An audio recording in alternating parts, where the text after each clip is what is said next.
보내드린 말씀을 근거로 믿음이 자라게 하려면 이와 같은 제목과 함께 말씀이 주는 은혜를 공유하기를 원합니다. 다시 한번 성령의 조명하심으로 비단 선포되는 말씀의 언어에만 치우치지 않고 정말로 우리의 마음속에 뿌려지는 생명의 씨앗된 말씀이 되어서 우리의 남은 생애토록 다시 한 번 더 믿음을 크게 성장시킬 수 있는 놀라운 축복이 되시기를 예수님의 이름으로 축원합니다.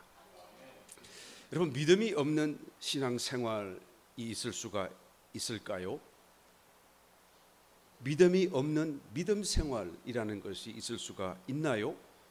언젠가 한번 들은 이야기이고 나눴던 기억이 있는 이야기입니다만, 나이아가라 폭포에서 어느 한 고개사가 줄을 이쪽 끝에서 저쪽 끝에서 메어놓고 폭포를 횡단하는 놀라운 묘기를 보여주었었습니다. 그래서 밑에 있는 사람들이 열광하며 그 광경을 지켜보고 있었죠. 그래서 끝까지 다 건너간 뒤에 이제 그 끝에서 질문을 합니다. 이 소리가 조금 울리네요. 내가 다시 이 저쪽 편으로 건너가기를 원하는데 여러분, 내가 그것을 성공할 수 있으리라고 믿습니까? 그랬더니 밑에 있는 사람들이 전부 다 같이 환호하며 열광하며 예 이라고 대답을 하는 것이죠. 그래서 그 고개사가 다시 한번 질문합니다. 이번에는 처음과 같이 그냥 나 혼자 가지 않고 이번에는 누군가가 내 뒤에 태우고 이제는 두 사람이 같이 함께 건너가기를 원합니다. 그러면 누구 한 사람, 자원하는 사람 손 들으세요. 그랬더니 아무도 손을 들지 않더라는 거예요. 여러분, 우리의 신앙생활이 이와 같지 않은가라는 것을 다시 한번 되돌아보게 됩니다. 우리가 성경을 믿습니다. 하나님을 믿습니다. 그런데도 정작 성경 말씀을 다 믿지 않아요. 다 하나님이 우리 삶 속에 역사하고 계시고 동행하고 계신 것을 믿지 않아요. 하나님이 이 일을 해 주실 것을 믿지 않아요. 오늘 저는 믿는 사람들에게 믿으라고 다시 설교를 하려고 해요. 참 앞뒤가 안 맞는 말씀 같습니다만, 여러분, 믿지 않는 신자가 있더라라는 거예요. 믿음이 없이 신앙생활하는 사람이 있더라라는 거예요. 물론 잘 믿는 사람도 있어요. 지금도 믿음이 쑥쑥 성장하는 사람이 있어요. 그런 사람 볼 때마다 얼마나 마음이 감격스러운지 몰라요. 얼마나 감사한지 몰라요. 그런데 그렇지 못한 사람이 있어요. 한번 옆에 보는 사람 얼굴 한번 쳐다보시기 바랍니다. 누가 그런 사람이 있나? 정말 안타까운 사람이죠. 믿음이 성장하지 않아요. 한때는 믿음이 있었잖아요. 그래서 예수를 믿었고요. 그래서 이 자리에 와 있고요. 지금도 믿으려고 하고 있잖아요. 그런데 왜 믿음이 없나요? 지금은 왜 말씀이 안 믿어지나요? 여러분, 믿음이, 그 최초의 믿음이 계속 성장해 가도록 만들어주지 못했기 때문에 그런 것입니다. 여러분, 믿음이 성장해 가야 돼요.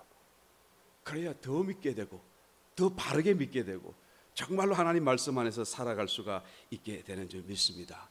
오늘 봉독한 말씀에 나타나는 이 인간 벨릭스, 여러분, 총독의 자리까지, 왕이죠. 유대 땅의 왕과 같은 사람이죠. 로마에게 이제 파송받은 총독 벨리스, 이 인간으로서의 벨릭스를 한번 살펴보기를 원해요. 그의 아내 유대 여자였죠. 드루실라와 함께 이 인간 벨릭스와 드루실라를 한번 살펴보기를 원합니다. 이 사람은 유대 땅의 왕 같은 권세를 갖고 이제는 유대인들이 고소하는 사도 바울을 구금하고 옥에 넣고, 그리고 함께 살면서 자기가 원하면 언제든지 사도 바울을 불러서 그에게서 구원의 그 놀라운 복음의 진리, 축복, 은혜를 들을 수 있는 거 아니겠어요? 사도 바울의 개인적인 전도를 받는 거예요. 개인적인 그런 강론을 듣는 거예요. 성경 공부를 1대1로 하는 거예요. 여러분, 사도 바울이 누굽니까? 위대한 신학자 아닙니까? 정말로 위대한 전도자 아니에요? 사도 바울 같은 그런 사람이 어디에 있나요? 그와 같은 능력, 그와 같은 열성, 그와 같은 정말 순수함, 그와 같은 정말로 하나님을 아는 사람이 이 세상에 또 있나요? 그와 같은 사람이 와서 1대1로 전도해주고 말씀을 가르쳐주고 열성으로 기도해주고. 그런데 문제는 이 인간 벨릭스와 드루실라는 끝끝내 구원에 대한 이 복음의 진리를 믿음으로 연결하지 못했다라는 거예요. 이 일이 있은 뒤에 20년 뒤에 그 폼페이, 여러분 화산 폭발한 데 아시잖아요. 거기에 가서 아들 또 아내와 함께 살던 중에 화산이 폭발해서 그 어마어마한 화산재에 갇혀서 그대로 죽고 말았다라고 기록하고 있는 거예요. 정말 비참한 세월을 맞이하고 말았던 것이죠. 더 비참한 것은 구원 받을 수 있음에도 불구하고 구원을 받지 못한 채 죽었다는 사실에 있는 것입니다. 여러분, 이 인간 벨릭스와 드루실라는 믿음이 자라지 않는 극단적인 신뢰를 보여주고 있는 것이죠. 오늘 저와 여러분들은 이 말씀을 근거로 반대 교사로 삼아, 반면 교사로 삼아서 우리의 믿음을 어떻게 하면 더 자라게 할 수 있는 것인가라는 깨달음을 얻게 되시기를 예수 그리스도로 축원합니다. 첫 번째로 여러분, 의심하지 말아야 돼요. 하나님을 믿는데, 말씀을 믿는데 그냥 아멘 하고 믿어야 돼요.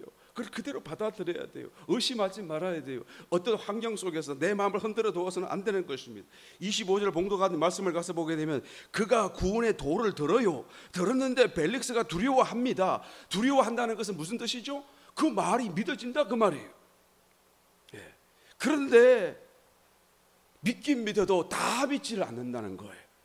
믿긴 믿어도 그 말을 한꺼번에 아멘하고 다 받아들이질 않았던 것이죠. 만약에 그가 다 믿었다라고 한다면 듣는 그 자리에서 구원을 위해서 내가 어떻게 해야 하나요? 대책을 물어보았었을 것입니다. 내가 어떻게 하면 구원받을 수 있나요? 내가 어떻게 하면 그 은혜 속에 들어갈 수 있나요? 물어보았었을 것입니다. 그런데 물어보질 않았어요. 오히려 25절 말씀 다시 읽어봅니다. 수일 후에 벨릭스가 그 안에 유대 여자 드루실라와 함께 와서 바울을 불러 그리스도 예수 믿는 도를 듣거늘 바울이 의와 절제와 장차 오는 심판을 강론해 주었다라는 거예요. 의에 대한 이야기를 해준 거예요. 이 세상에 의가 많이 있지만 그 의로는 하나 앞에 설 수 없습니다. 이제 새로운 의가 나타나는데 바로 그것이 예수님이에요. 그 예수님은 하나님의 의예요. 영원한 의예요. 우리가 믿기만 하면 내 속에 들어오시고 나의 의가 되기도 하고 그 의 때문에 우리는 죽어도 하나 앞에 설 수 있고 구원받을 수 있어요. 그 의는 믿기만 하면 되는 거예요. 믿으세요. 그 의에 대한 이야기를 해준 거예요. 예수님에 대해서 이야기해 준 거예요. 그리고 그 의를 믿는 사람 이제는 계속하여 다시 오실 주님의 때를 기대하면서 절제한 삶을 살아야 됩니다. 우리가 세상 사람같이 살아서는 안 돼요. 마음대로 살아서는 안 됩니다. 절제된 삶을 살아야 되고 그래야 우리가 장차 오는 그 심판에 상 받아요. 물론 믿지 않는 사람은 당연히 심판받지만 믿는 사람도 심판받아요. 상을 받기도 하고 벌을 받아요. 우리가 그 그리스도의 심판대에 서는 그날에 우리가 결단코 상 받는 자의 그 대열에 서야 됩니다. 그렇지 못한 게 바깥 어두운 데서 내가 쫓겨서는 안 돼요. 걸려봐라 실감 있게 말씀해 주었겠어요. 왜요? 사도 바울은 실제로 그것을 보았기 때문에. 그는 하나님의 은혜로 하늘도 가보았고 천국도 가보았고 땅 아래 음부도 가보았고 다 가보았어. 너무나 그것이 얼마나 화려하고 영화롭고 얼마나 엄청나게 그런 고통인지를 그는 너무나 잘 아는 거예요. 그러므로 정말로 간절한 마음으로 말씀을 전해주지 않았겠어요? 2년 동안 그와 함께 1대1로 말씀을 전해주었다는 거예요. 참 많은 말씀을 들었을 것입니다. 그런데 놀랍게도 그는 결단코 마음을 바꾸질 않아요. 복음을 받아들이질 않아요. 두려워하면서도 그것을 완전하게 믿으려고 하지 않습니다. 정말 질문할 수밖에 없어요. 그렇게 많은 2년 동안의 많은 말씀 가운데 단 한마디의 말씀도 그를 찌르고 그를 끌어내고 그를 변화시킬 수 없었단 말인가? 과연 그 사도 바울의 그 많은 말씀도 하나님의 그 영의 말씀조차도 그를 변화시킬 수가 없었단 말인가? 여러분 누구의 잘못입니까? 도대체 그가 믿지 않은 것은 누구의 잘못일까요? 여러분 사도 바울의 잘못일까요? 나는 그렇게라고 절대 생각할 수가 없습니다. 사도 바울 같은 그런 분명한 사람이 얼마나 열정으로 확신과 믿음 속에서 또 공유를 여기는 심정으로 그에게 말씀을 전해 주었겠어요. 바로 인간 벨릭스와 드루실라의 문제였었던 것입니다. 그들이 스스로 마음을 바꾸려고 하지 않았어요. 여러분 이 벨릭스라는 사람은 본래 노예로 출생을 했던 사람이죠. 그런데 하여튼 그냥 어떻게 해가지고 하여튼 최고의 권력과 최고의 그런 부의 정상에 섰던 사람이에요. 정말로 자수성가, 좋게 보면 입지전적인 그런 인물이죠. 그리고 아내도 여러분 가장 당대에 아름다웠던 드루실라 유대 여자였어요. 이 여자를 자기 아내로 삼았어요. 어떻게 삼았습니까? 남의 왕, 다른 조그마한 나라의 왕으로 그냥 시집 갔는데 자기 눈에 마음에 든다고 그걸 억지로 막 속여서 유혹해서 뺏어 왔거든요. 그 유대 여자 이 드루실라도 문제죠. 유대 종교, 유대 여자, 종교를 믿는 사람이 어떻게 그렇게 그냥 이혼을 팍 하고 그렇게 그냥 자기 좋다고, 자기를 아름답다고 말하는 그 유혹에 넘어올 수가 있습니까? 여하튼 두 사람 다 문제가 크게 있는 사람들이에요. 그래서 두 사람이 여하튼 간에 세상 사람들의 눈을 보게 되면 최고의 정상에 섰던 사람이 권력과 부의 정상에 섰어요. 그들의 재물, 외모, 건강, 힘, 갈 수 있는 거 정말로 다 가졌고요. 욕심대로 다 썼고요. 그럼에도 불구하고 더 많이 더 가지려고 했던 탐욕적인 그런 삶을 살았어요. 뇌물을 좋아했고요.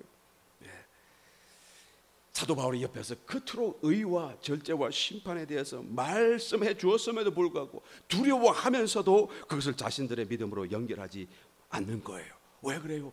자기의 이 좋은 것들을 잃어버리고 싶은 마음이 없는 거예요. 또 마음속에 설마 정말로 그럴까? 저거 아닐 텐데 라는 마음을 자꾸 받아들이는 것이죠. 한편으로는 두려워해서, 한편으로는 믿어지면서, 또 한편으로는 아닐 거야, 믿고 싶지 않은 거예요. 여러분, 다 믿고 싶지 않은 것을 우리가 다른 말로 바꿔 표현하면 뭐라 그러죠? 의심이라고 그러죠. 의심. 우리가 의심하면서 동시에 믿을 수는 없어요. 의심과 더불어 하나님 말씀을 우리가 믿을 수는 절대 없습니다. 믿어지지가 않아요. 자석의 양과 같아서요, 같은 극성끼리 갖다 붙여놓으면 절대로 아무리 둥념해도 그냥 딱 풀어지면 팍 서로 밀어내잖아요. 그러니까 의심과 믿음은 서로를 밀어내는 거예요. 그러니까 의심을 갖고는 하나님 말씀을 절대로 믿을 수가 없다라는 것을 우리는 알아야 되죠. 의심을 버리게 되실 예수님이 축원합니다. 하나님 말씀 앞에 설 때마다 정말 그럴까 그렇게 생각하지 마세요. 그 의심보다는 차라리 내가 그냥 속더라도 나는 믿겠다라고 하는 그런 자세와 또한 마음을 갖게 되시길 예수님이 축원합니다. 그럴 때 의심은 떠나가고 그 말씀의 능력이 우리 가운데 임하게 돼요. 여러분, 더 큰 문제, 더 실제적인 문제가 뭔지 아십니까? 그 다 믿지 않는 것, 의심을 가진 채로 믿는 믿음의 생활하는 것 자체를 여러분 성도라도 심각하게 생각하지 않는다는 것이 더 심각하고 더 큰 문제다라는 거예요. 여러분, 합리적인 의심이라는 그런 생각으로 괜찮다라고 그 의심을 받아들이는 것이 더 큰 문제예요. 하나님 말씀 앞에는 여러분, 내가 망가지더라도 그런 일이 일어날지 않겠지만 망가지고 망할지라도 하나님 말씀이라 그러면 무조건 포복 절도하고 아멘 해야 돼요. 할렐루야. 아멘. 하나님 말씀이면 내가 누구에게도 저 못난 사람의 입에서 나올지라도 아멘 할 수 있어야 돼요. 우리는 절대로 하나님 말씀에 반론을 제기해서는 안 되고, 또한 의심을 내가 몰라서 알기 위해서 하는 것은 괜찮지만 여러분, 의심을 함께 갖춰서는 안 됩니다. 여러분, 블레셋과 이스라엘이 대치를 했을 때 블레셋에서 싸움을 도두는 장수 골리앗이 나왔잖아요. 그럴 때 골리앗이 이스라엘 하나님을 능욕하지 않았었습니까?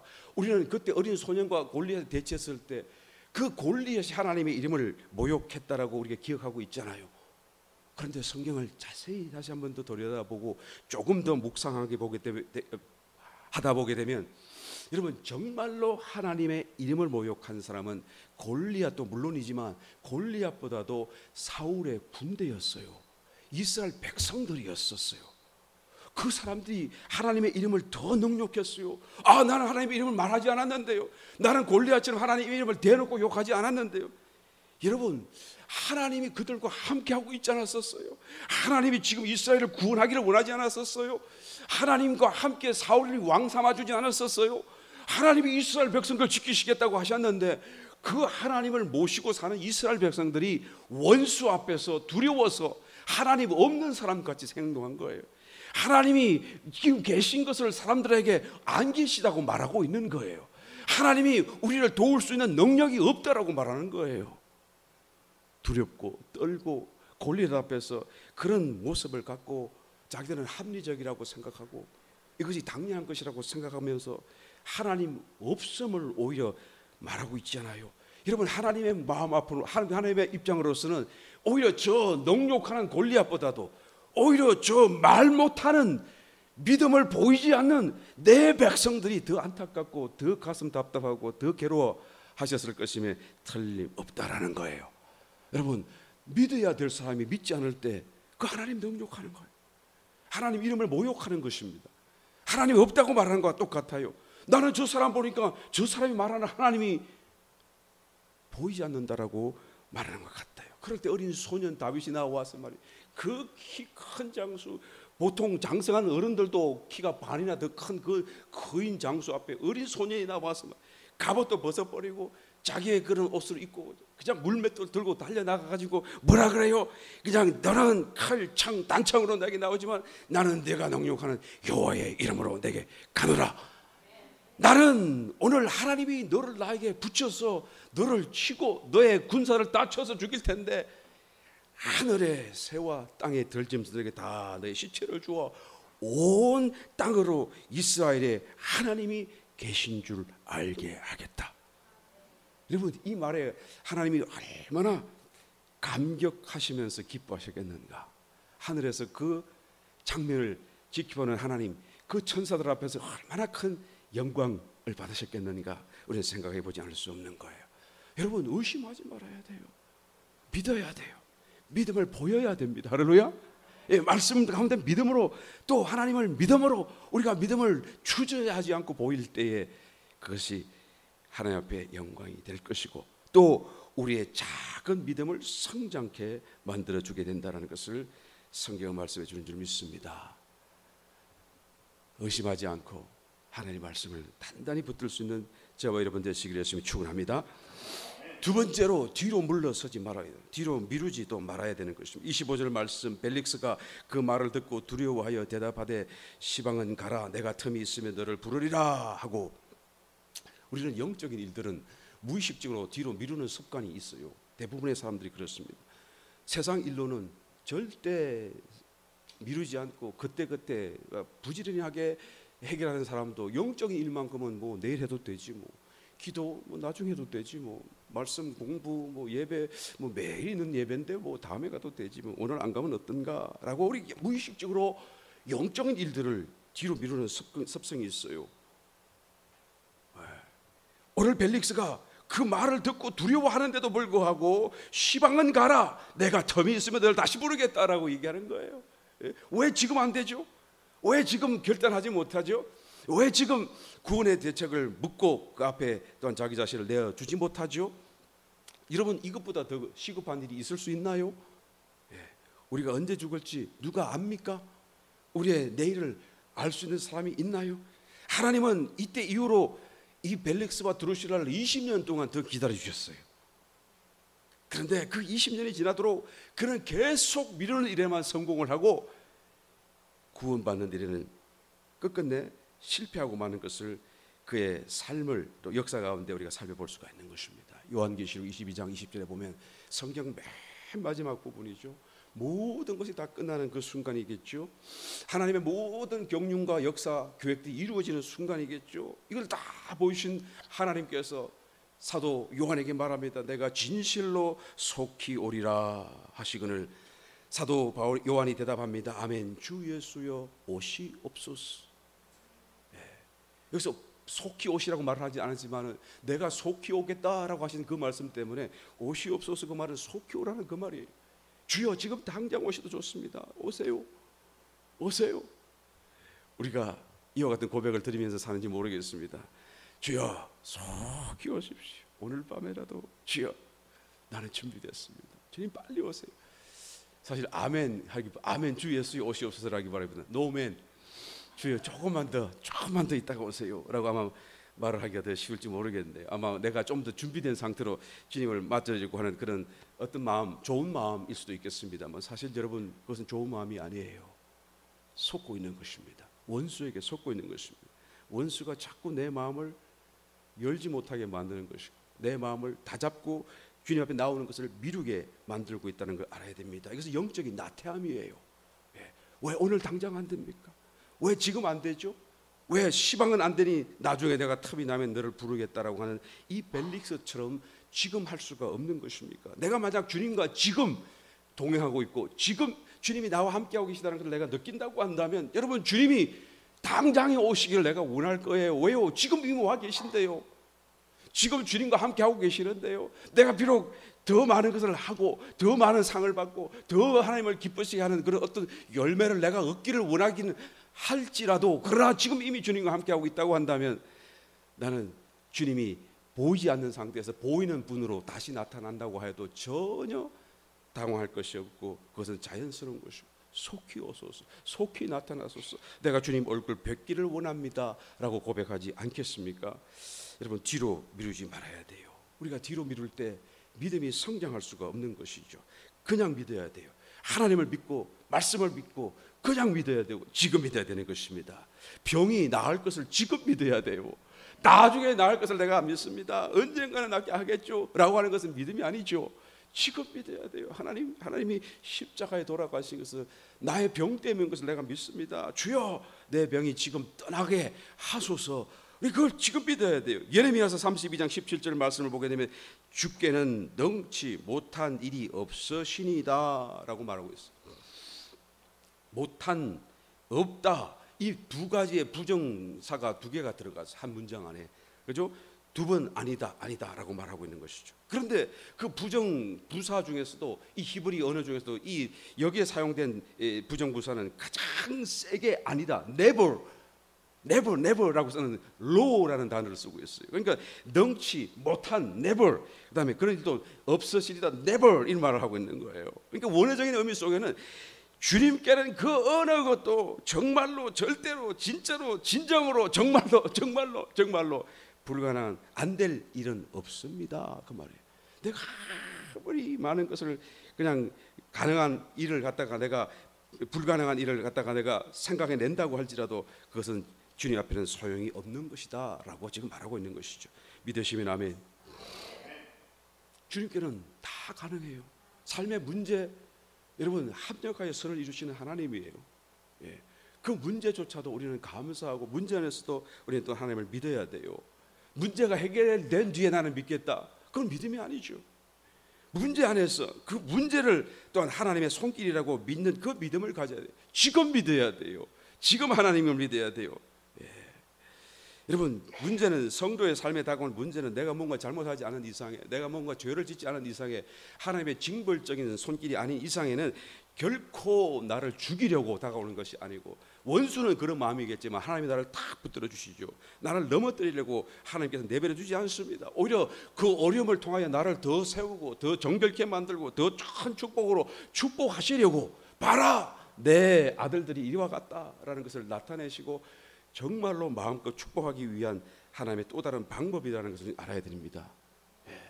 그러므로 문제 속에서도 감사하고 믿음을 믿어요. 하나님이 지금 나와 함께 한다는 것을 내가 믿음으로 고백할 수 있어야 돼요. 욥처럼 막 그냥 불평하지 말고요, 욥처럼 원망하지 말고요, 아무리 어려운 문제가 있을지라도 여전히 하나님을 믿는 믿음을 갖고 현재 지금 하나님을 믿어드려야 되는 것입니다. 미국의 그 한센병, 문둥병이죠. 그 근위자인 폴 브랜드라는 박사가 있었습니다. 미국 그 남부 루이지애나의 그 재활원, 문둥병 재활원 원장을 오랫동안 지내면서 20년 동안 미국에서 문둥병자를 섬겼고, 또 30년 인도에 가서 또 이렇게 문둥병 환자들을 고쳤던 아주 세계적인 그 문둥병의 권위자이긴 사람이기도 하죠. 이분이 한 번은 영국으로 출장을 갔었습니다. 그래서 오랜 기차를 타고 출장 가운데 마침내 런던에 도착을 했죠. 호텔 숙소에 들어왔습니다. 그리고 이제 빨리 좀 씻고 좀 쉬고, 그 다음날 또 일정을 위해서 옷을 벗고 양말을 벗는데 발에 느낌이 좀 이상해요. 잘 뭐 좀 이렇게 무딘 느낌이 나는 거예요. 순간적으로 머리에 탁 그냥 번개 같은 생각이 스쳐갑니다. 아차, 내가 그동안 20년 미국에서 30년 인도에서 그 많은 문둥병자 만지고 보름도 짜고 막 나도 모르는 사이에 혹시 하는 생각이 들면서, 그래서 아차, 급하게 자기를 찌를 수 있는 바늘을 찾았어요. 그래서 바늘 하나를 구해다가 자기 이렇게 복숭뼈 밑에를 콱 찔렀죠. 느낌이 없는 거예요. 아주 순간적으로 어마어마한 절망감을 느낍니다. 아이고, 마침내 올 것이 왔구나. 나는 내 인생이 여기서 끝인가? 정말로 이제는 내 사랑하는 가족들과 사람들과 이런 영원히 헤어져야 하는 것입니다. 내 인생이 나는 열심히 살아봤는데 여기서 끝인가? 라는 생각이 들면서 막 그냥 눈물도 생기고 나고 그다음에 뭐 온갖 해환이 떠돌면서 밤새 잠을 못 자는 거예요. 잠이 오겠어요? 아침에 막 자는 둥 마는 둥 다시 일어나서 그 다음 날 또 일정을 위해서 일어나서 이제 다시 주섬주섬 씻고 옷을 입으려고 하다가 생각이 들어서 혹시 그래도 또 혹시 그래도 그래서 이번에는 좀 더 큰 바늘을 잘 찾아다가 그냥 피끼리 팍 한번 찔러봤어. 근데 순간에 얼마나 아픈지 말이야. 아 소리. 그리고는 발을 부둥켜 막 뒹굴뒹굴 돌면서 그러면서 불평을 하는 것이 아니라 감사합니다. 아파서 감사합니다. 아파도 감사합니다. 아픔을 주셔서 감사합니다. 아픈 것이 감사합니다. 왜 아멘 안 해요? 그래서 아픈 것이 감사하다는 것을 계속 그렇게 고백을 하면서 그 순간 그 사건 이후로 이 의사의 삶이 아주 대대적인 변화를 가져오게 된 것이죠. 모든 환경 속에서 문제를 감수하고 아픔을 감수하고 고통을 감수하고 왜? 그것이 내가 살아있다는 증거라는 거예요. 내가 아직도 기회가 있다는 것이고 하나님이 또 다른 어떤 축복의 길로 인도하신다는 내 인생이 끝난 것이 아니다라는 것을 말씀한다는 것을 너무나 알았기 때문에요. 그래서 그걸 감사하는 거예요. 여러분 부부지간에 문제가 있으면 감사하세요. 끝이 아닌 것입니다. 아직도 살 날이 있다는 얘기죠. 어떤 분이 한 번도 안 미워했습니까? 손 들어보세요니까는 어떤 사람이 손을 쏙 들어요. 정말로 한 번도 안 미워했어요. 이때까지 예수 믿고 난 뒤로. 네, 한때는 많이 미워했는데 지금 미워하던 사람이 다 죽었어요.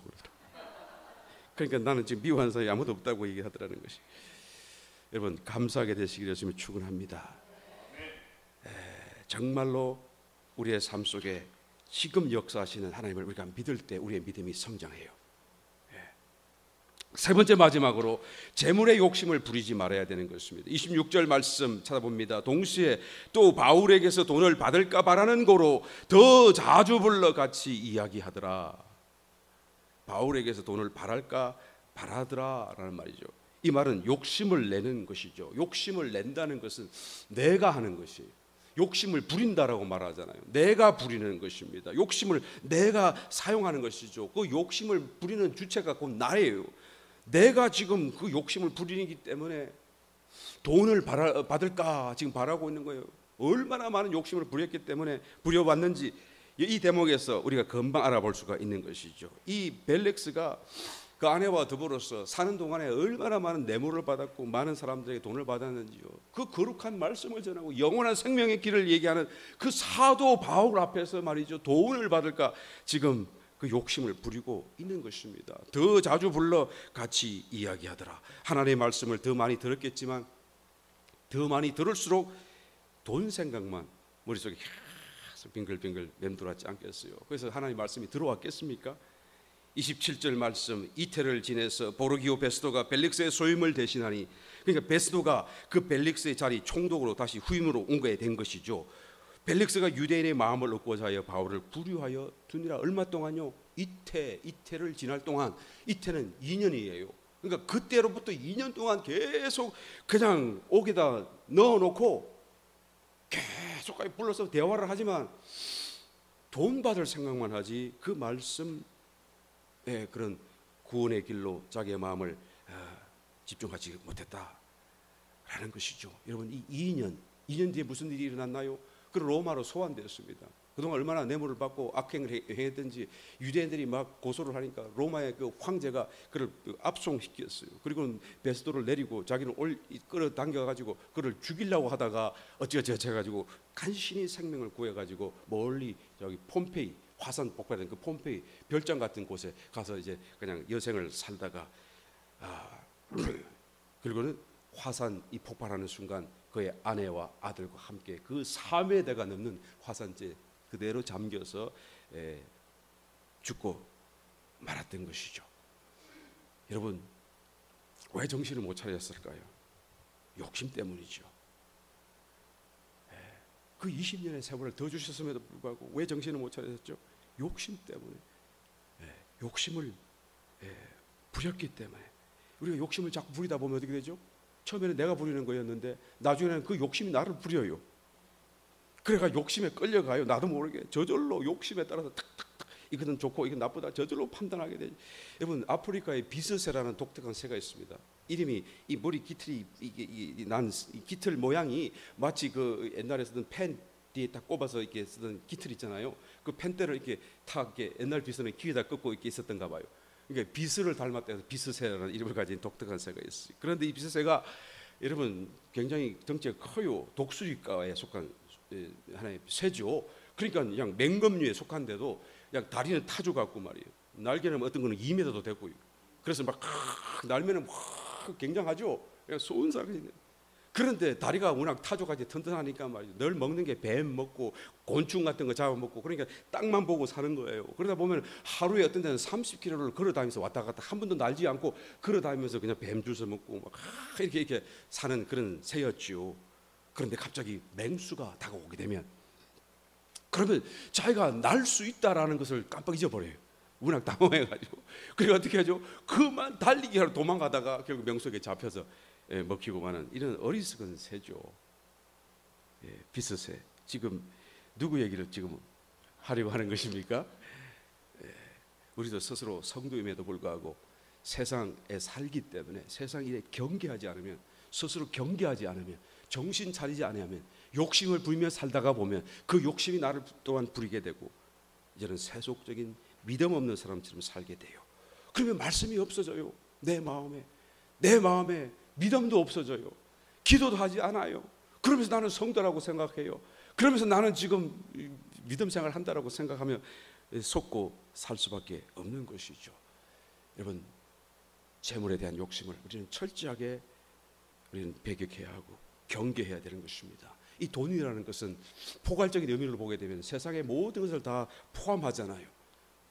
돈으로 안 되는 일이 없다고 말하던 것처럼 돈은 모든 세상의 좋은 것들을 다 포괄하잖아요. 그 세상의 돈뿐만 아니라 세상의 모든 일에 대해서 우리의 마음을 미련을 부려서는 안 되고 욕심을 부려서는 안 됩니다. 거기서 자꾸 우리 자신을 쳐서 끌어당겨야 돼요. 우리가 믿음을 그대로 두고 욕심을 부리는 채로 살다가 보면 결국은 비스새처럼 여러분 그 속에 취하여 살게 되고 자기가 어떤 존재이며 식물인지를 깨닫지 못한 채 원수에게 잡아먹히는, 절대로 믿음이 성장하지 못하는 그런 삶을 살다 주님 앞에 설 수밖에 없게 되는 것입니다. 그러므로 예수님께서 이 땅을 찾아오시고 가장 먼저 말씀하신 그 귀중한 말씀 가운데 한마디, 마태복음 6장 24절, 한 사람이 두 주인을 섬기지 못할 것이니 혹 이를 미워하며 저를 사랑하거나 혹 이를 중히 여기며 저를 경히 여김이라. 너희가 하나님과 재물을 겸하여 섬기지 못하느니라. 겸하여 섬길 수 없다고 얘기했어요. 단호하게 우리는 선택해야 되는 것입니다. 어느 정도로요? 마태복음 6장 25절 계속하여 말씀합니다. 그러므로 너희가 재물을 겸하여 섬기지 않기 위해서, 그러므로 그 말이에요. 내가 너희에게 이르노니 목숨을 위하여 무엇을 먹을까 무엇을 마실까 몸을 위하여 무엇을 입을까 염려하지 말라. 그러니까 우리의 생계, 기초적인 생계, 살기 위한 어떤 기초적인 것조차도 염려하지 말라 그 말이에요. 믿으시면 아멘. 노후 대책 물론 좋아요, 필요해요. 여러분 너무 신경 쓰지 말고 사세요. 그 마음으로, 그 열정으로 하나님을 더 찾으세요. 할렐루야. 예수님이 우리의 노후 대책이 되셔야 돼요. 할렐루야. 예수님이 우리 마음속에 더 소유되어져야 돼요. 할렐루야. 그럴 때 우리는 우리의 믿음이 성숙할 수 있게 되는 것입니다. 여러분 이 돈에 대한 이야기는 더 이상 안 해도 될 것 같아요. 저와 여러분 우리 요단교회 성도님들은 다 초월하신 분들만 계시기 때문에 제가 볼 적에는 여기는 많은 말을 하지 않아도 가끔씩만 생각나게 해드려도 여러분들 신앙생활에 충분히 또한 유익하리라 믿습니다. 말씀 냈습니다. 나의 믿음은 지금 잘하고 있습니까? 만약에 잘하지 않고 있다고 한다면 무엇이 걸림돌이 되고 있습니까? 다시 한번 그를 깨닫고 돌아서기를 원합니다. 벨렉스와 드루실라와 같이 되지 않기를 원합니다. 믿는 사람으로서 믿는 자에게 예비되어 놓으신 하나님의 축복을 정말로 누리며 살기를 원합니다. 우리 다시 한번 더 믿음으로써, 하나님을 믿음으로써, 그의 말씀을 믿음으로써 우리의 신앙생활이 진정한 신앙생활이 되게 만들어 가시고 그 신앙생활 속에 하나님이 곳곳에 또한 숨겨놓으신 우리가 받아야 할 마땅한 축복들을 다 누리며 또한 주님 앞에 설 수 있는 놀라운 저와 여러분이 다 되시기를 예수님의 이름으로 축원드립니다.